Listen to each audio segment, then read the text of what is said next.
Yo, yo, what up?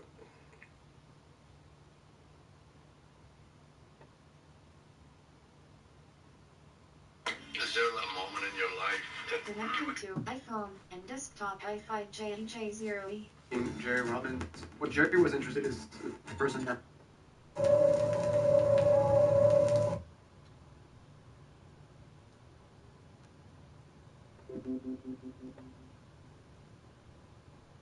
is there a moment in your life that Connected to iPhone and desktop Wi-Fi.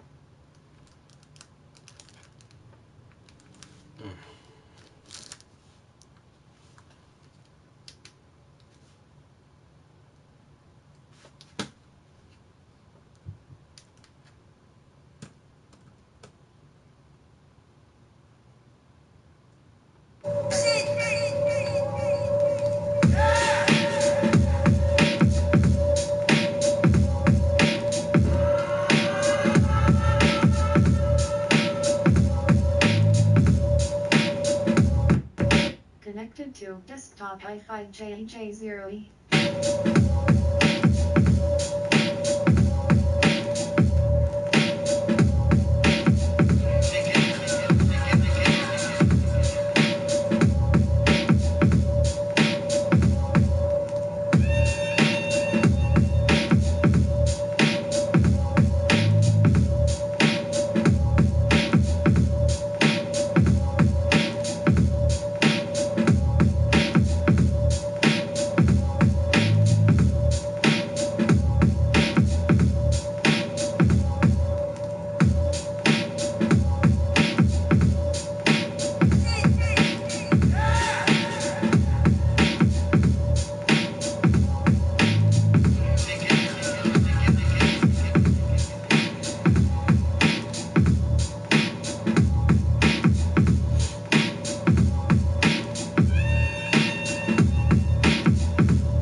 After a dinner party often starts with great memories and lots of dirty dishes. Not with Bosch. The quietest dishwasher brand What up, guys? now features the MyLay rack, offering the largest cleaning capacity without losing space on the lower racks. So there's nothing left behind. And only snot in your kitchen. Bosch. Fuck out of here with that shit.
Every day, people are fighting type 2 diabetes with fitness, food, and the pill that starts with F. Farxiga, along with diet and exercise, lower blood sugar in adults with type 2 diabetes, lowering A1C by up to 1.2 points. Do not take if allergic to Farxiga. If you experience symptoms of a serious allergic reaction such as rash, swelling, difficulty breathing, or swallowing, stop taking and seek medical help right away. Do not take Farxiga if you have severe kidney problems, are on dialysis, or have bladder cancer. Tell your doctor right away if you have blood or red color in your urine, or pain while you urinate. Farxiga can cause serious side effects, including dehydration, genital yeast infections in women and men, serious urinary tract infections, low blood sugar, and kidney problems. What the Stop fuck? taking Farxiga and call your doctor Yo, right away what if you up? have signs of ketoacidosis, which is serious and may lead to death. Ask your doctor about the pill that starts with F and visit The pill that starts Farxiga.com with for F. savings. If you can't afford your medication, AstraZeneca may be able to. What the fuck? Yo, that shit had more side effects than Fight Wyatt. Yo, all my homies in here. What up? Alright guys, this is a short ass stream tonight. So yeah, first day back at work. So I put in 12 hours, came home, went to the gym. And it's almost 8. I might paint till like 9. I just want to work on her dress a little bit, so that's why I Wanted to get this as clean as I can, so I can throw these reds and pinks on there. So yeah, I probably only put like 35 minutes in tonight, yo, 35, 45 minutes. I'm tired of shit. I got 3 more days of the fucking plantation to go.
Alright, got my colors coming together.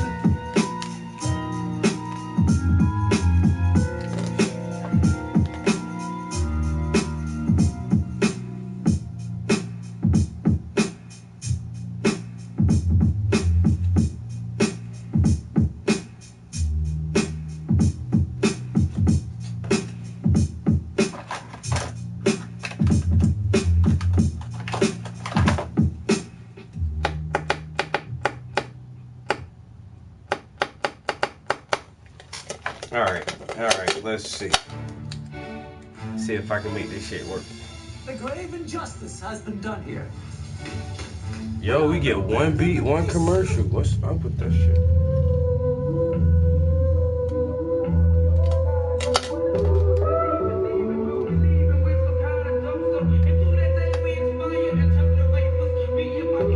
Now these colors look really dark, but with just a little bit of white or a little bit of this radiant magenta, it'll greatly alter these colors. I hope.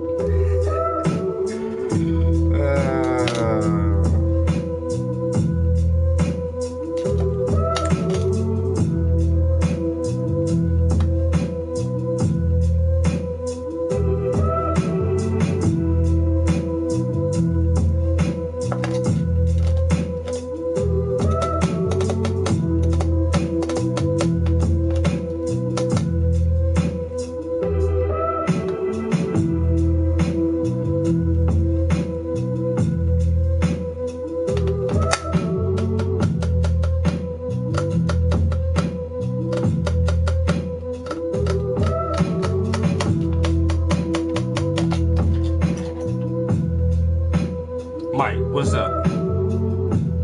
Oh, Michelle, my bad. My bad.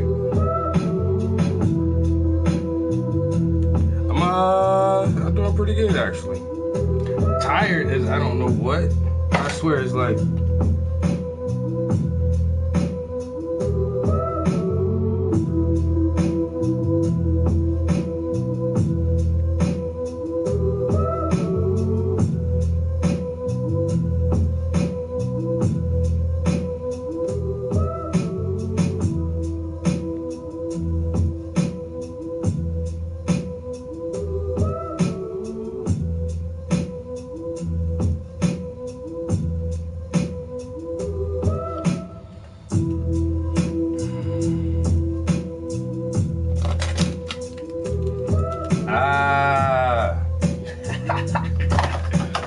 block somebody. That shit's too funny.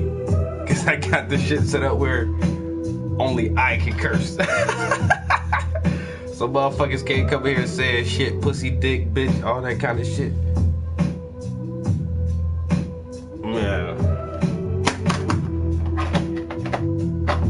Alright, I'm gonna keep these dress colors separated so I can know which ones I use for a minute.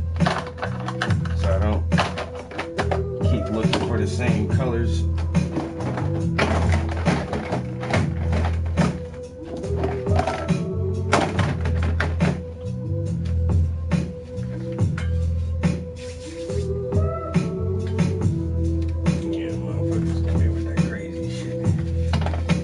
Alright guys, you know it wouldn't be proper for me to start without starting. If you know what I mean. If you know what I mean, I think you know what I mean.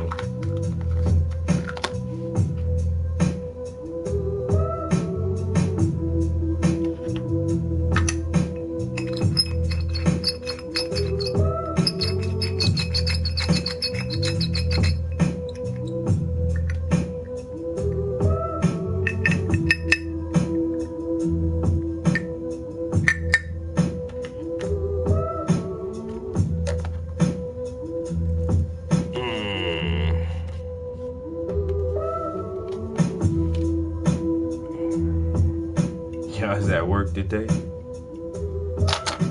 Never mind. I'll tell y'all that one-on-one.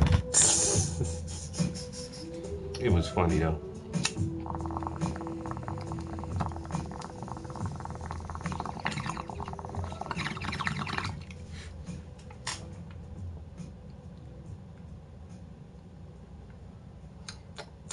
Yeah, that's pretty damn good. One beat, one fucking commercial. What the flipping flapping? I'm about to listen to a documentary or something.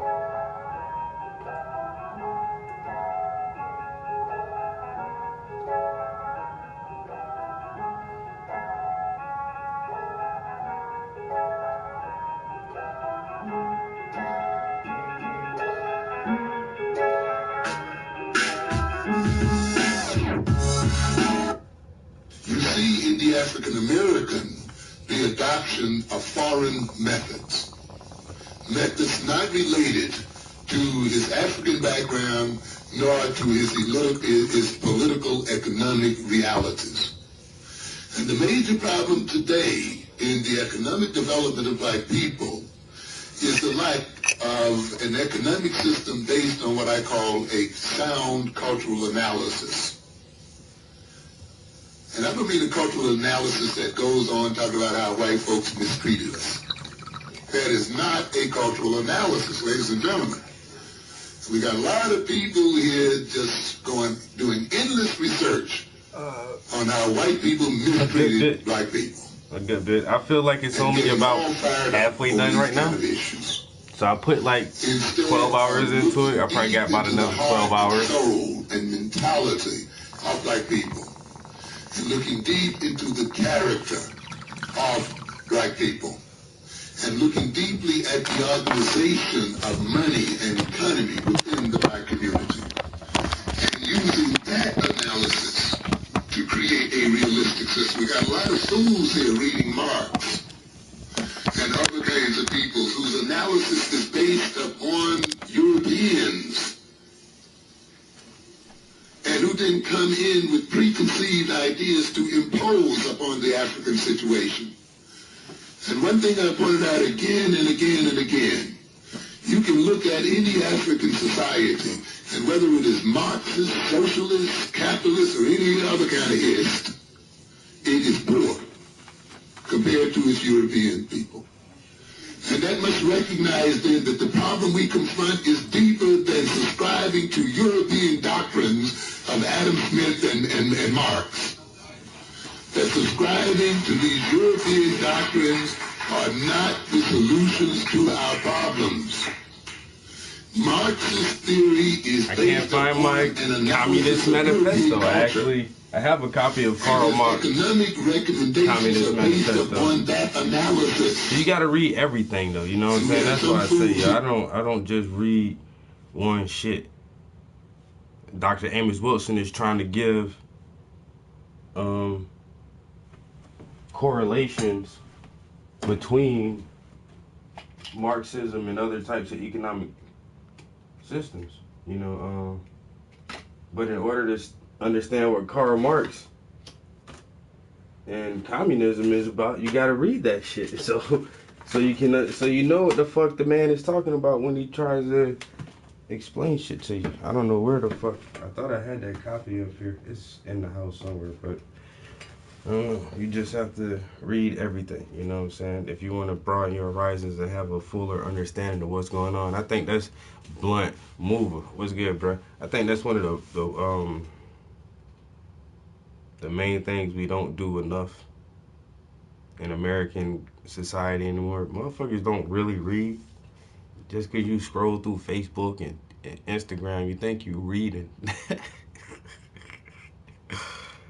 Oh my God, it's laughable. Motherfuckers don't read. And I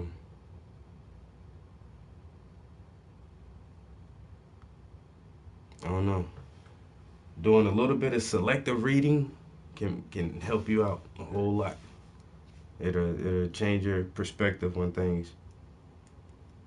Just a little bit of selective reading. We want to call it scientific. And as if it's somehow universal and above and untouchable. And yet when they look at it in country after country in Africa and other places that have subscribed to it without being realistic about the economic and social position in the world, no, about halfway. It has not benefited very much those nations and those people. And yet they react by holding on even more tenaciously to a philosophy that even the Russians are throwing out, that even the Chinese are throwing aside. And everybody's throwing aside that this Negro, the poorest of all, who is still trying to hold on to it for dear life and is not surviving. Does that mean Marxist ideas are no good? No, doesn't mean that. Doesn't mean that at all. Does that mean we can't use it? No, I'm not saying that either. And see, that's why I tell you, bro, like, this the only motherfucker I never disagree with. Because I read Karl Marx material, and I agree with some of it. You know what I'm saying? He was like, we shouldn't use this as the, you know, the basis platform for our struggle. But can we use some of their ideas? Yeah. You know what I'm saying? Is everything that Karl Marx said wrong or bad? Nah. You know what I'm saying? I swear, yeah, that's why I fucks with Amos Wilson, yo. This motherfucker is the truth, yo. What I'm saying, though, is develop your economic and social philosophy based upon your own political and social reality first. Now, you may find, as I have found when I look directly at the heart and soul of our people, that many of your conclusions may coincidentally parallel those of Marx. But the origin is not Marx. The origin is from our own selves. And that means that those ideas are our possession. And we don't have to ask white Marxists or any other group to interpret them for us. Any other group doesn't come into us and say, well, you know, our people started and Marx was a Jew or whatever. You know, we have the right to interpret what he meant by this and that. We don't have to deal with that.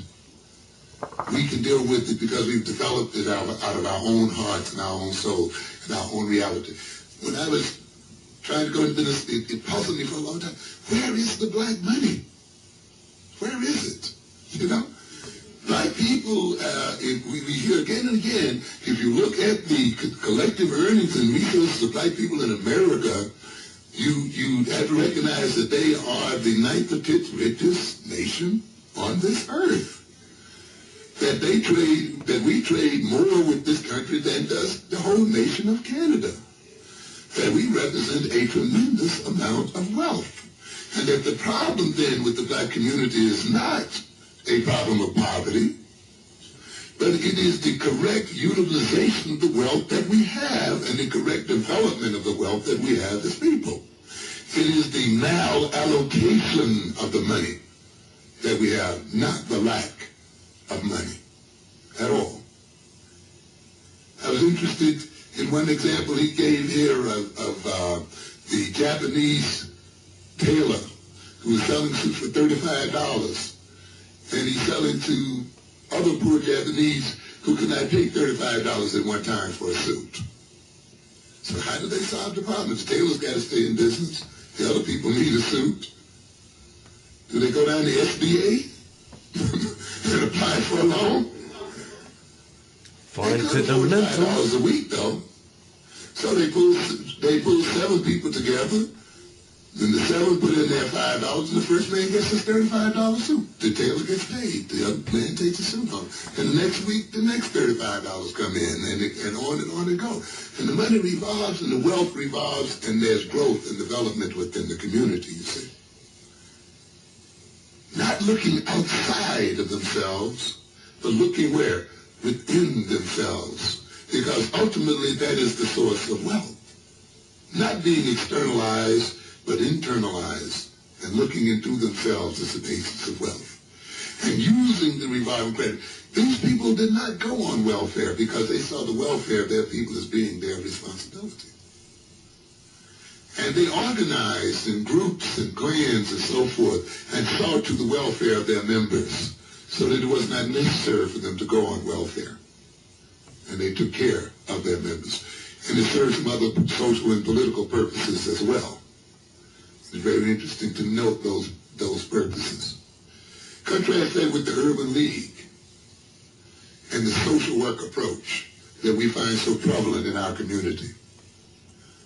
That does not harness the resources of the so-called poor and use those resources and recirculate those resources and organize the poor in a way that their money can increase and be used for their advantage. But, takes a social work approach of delivering services from some external agency on to the people. A part of the receipt of benefits within the Japanese society was that you had to be a member of that society. And you were connected in that society. You were unified with the group. And it's within the context of this unity and membership that protection for the members take place. I realized as I tried to develop this business over here that the problem was not money in getting this business, because I hear a lot of people say, well, you must be paying help to rent over there. But my idea was if the Asians could pay their rent in Harlem and make a living, using only whose money? Black folks' money. Black folks' money. They're not even using Asian money up there. The Koreans are not even coming up there to do their shopping. And the others, they're shopping somewhere in Koreatown, maybe somewhere else. Okay? Hispanics, it's our money supporting their families, paying that rent. And believe me, rent on 125th Street can go as high as $5,000 or more a month. Favorite Shoes pays $10,000 a month right on their corner. But they have employees there, ladies and gentlemen. They're making money there. That implies what? That there is money over there. And if you can support this kind of rent with our kind of money, then we can support our own people with this kind of money. We can employ our own children with this kind of money.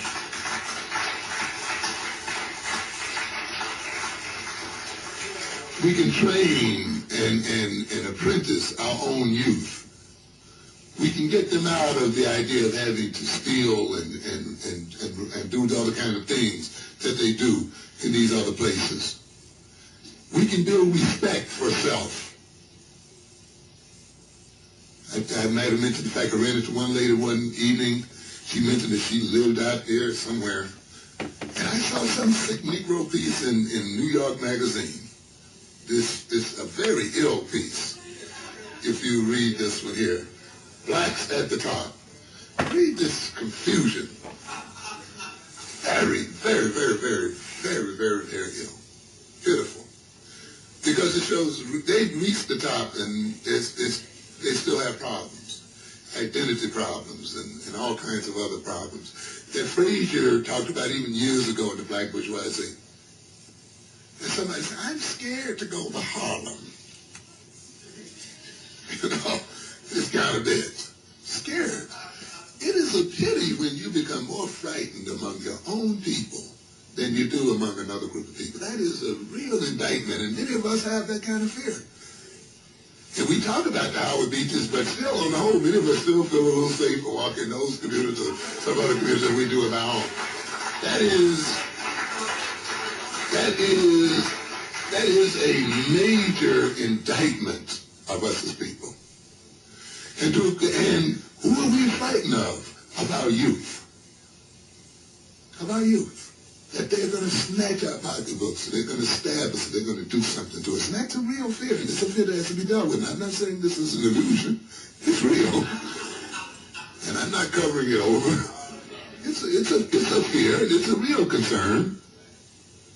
But what is the solution? To run out to Westchester? To run out here? Is that the end point of it? Not at all. In fact, that is a part of the basis for that fear having been created. And I told her, I said, you know, and she said, oh, they don't give me any respect. That's what it's interesting that you want respect from these youngsters when you're hardly contributing anything to their economic and social development at all. Why should they respect you? When you take your monies and your brain power and your other interests out and give it to another people, in a way, their anger and hostility has a certain logic to it. Because we've betrayed them.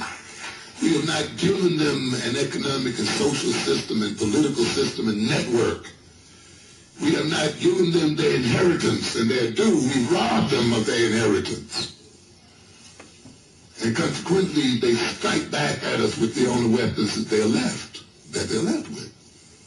with dishonor and with disrespect.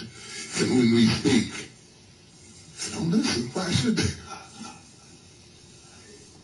You don't pay my bills, right? You pay them right. What do we have to say about it? We are not feeding them. We are not caring for them. It's Big Daddy White Man. He's the ultimate papa in the world. So the only person I need to listen to is that one. And therefore, if we're to get back our self-respect and the respect of our children, then we have to establish control over our economic and social situation. The ownership of 125th Street, the ownership of all of these other streets around here, the ownership of downtown Manhattan is greater than any series of 10,000 lectures about the greatness of African people, I'm telling you. It's a contradiction to talk to your children about the greatness of African people. And then when they walk out, you know, the whole community and everything is owned by somebody else. It's a joke. And in the end, they don't want to hear it. They don't want to be bothered with it. Because it doesn't develop into anything concrete, usable, a type of pride that doesn't take them anywhere, and they see often only leads them to trouble, and a kind of radicalism that doesn't permit them to become, quote-unquote, a part of the so-called mainstream. African nationalism must pay. We must demonstrate to people that believing in this ideology is not taking the side of poverty and degradation, but is a movement into wealth, and a movement into power, and a movement into greatness. And this is a part of the thing I'm about there. I'm trying to demonstrate, hey, I believe in Africa. I love Africa. I am African. And I believe in the greatness of my people. And it pays. It pays. There's wealth connected with this belief. There's power connected with this belief. There's strength and respect connected with this belief. not just an empty knowledge of history and an empty boasting that tries to substitute for a hungry stomach, but something that's real, that translates into real power. And this is what we must demonstrate. And when our children grow up, I can see that the Africanness is absorbed into their very bone marrow. It becomes a part of their lifeblood. And there's no reason why we cannot think of taking over the economic reins of this country. When we look at what the thing that I learned there, and the thing that I think you see in the many examples that life gives here, is not so much the money, but the social relationship between people as being the very key. The social relationship and interrelationship between people. These systems cannot work unless there is trust, unless there is confidence in one another. Some of these associations work because they were kinship groups. Some of them work because they came from the same village or carried the same last name. But they came from some cultural entity that tied them together emotionally and socially such that they could trust each other. They could make loans there without collateral because their word was their bond, and it was important that their family honor be kept high because that was the basis for which they gained their wealth to advance their economic and social interests, you see. So that when I say something, I say it because my family will back me up, and even if I fail, my family will see that my debt is paid. Because it is dishonorable for me to make this pledge to you from my village, from my people, from my background, and not pay you back. And the whole family was a part of that, you see. And you can see then it was these social relationships more so than the banks or any other financial instrument that we look so much to today that was the foundation of the growth and development of these people and allowed them to move forward. And I recognize in my own business development over in Harlem, it was the same thing as I told you. I lost my job last year because of the kinds of stands I take. But I saw this place there. And how did I get it? Because I had talked to a guy in friendship one day. Comes up to the shop. We just talked. Oh, yeah, I remember you. You used to be on the radio. You used to be the communicator. You know, and some of you might remember the communicator back in the 60s, 70s. RVR. Beautiful vignettes of black life and the whole bit. And so you just talk and reminisce, and you know, there's a whole beautiful social moment there of connection. And we became friends. And then I saw this place to be rented there. And I went downtown and I said, let me see who owns this place so I can see what the rent is. Still with no money in my pocket, you know. And I was tell people, because the first question they often ask was, what's the rent? And right away when they hear the rent, they're through. So I think don't ask the rent and don't ask about where you're going to get the money from. Cue in on what you want to do. And start about doing it as if you have what is necessary to get it done. And you'd be surprised at how things begin to fall in place for you. And then it forces you to begin to be creative, you see, in your thought processes and things like this, and to look at alternatives and things that were not visible before. They become visible then, but if you give up at the first instant when you hear that rent, then all the other parts are never going to come up. It's nil from that point on. I looked in there and I said, oh, this place is rented by Harlem Commonwealth Council. And they called them up and asked about it. So when I called up, who answers the phone but the person I had talked to? Hey, this is you. Yeah, this is you. I'm in now. And of course, here comes these forms. What was your earning last year? You know, all of those kinds of things. But I had a friend there. He was You know what I'm saying? Because I didn't have your accountants and I don't have that, man. I'm not, we don't have that kind of thing, This is my idea, this is my dream, this is, where I want to go with it. Couldn't you say, listen, no, I can't do that now, but hey, I'm going to fight for you. I'm going to struggle for you. And he fought and he struggled, and there were people that never wanted to do business as usual. And he got through. Now the next part was, how in the hell am I going to get the ring up? I got that. Creative thinking, though. Let's get upon the leg. Somebody's got a house here. Paid for. Oh, you got to take chances. You got to take risks. I mean, it's no business. And a lot of us want to go into business without taking risks. When we talk about Egypt and its greatness, Egypt had to defend this agriculture. It had to defend its wealth. It had to struggle. Often, sometimes it had to take from. People lost lives and they took risks and chances. And too many of us want to the goodies without taking any risk whatsoever.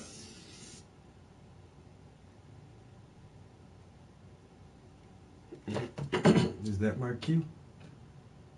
Yeah, I think I'm gonna try to get to a good little stopping point real quick. How different our education would be if we sent our children to school to create jobs for themselves.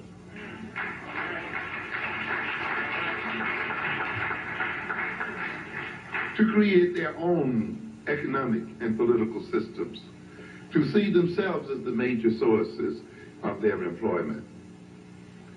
As I remarked earlier today while we were in the radio station, I heard something about some people out here protesting for jobs and pushing these other people for jobs.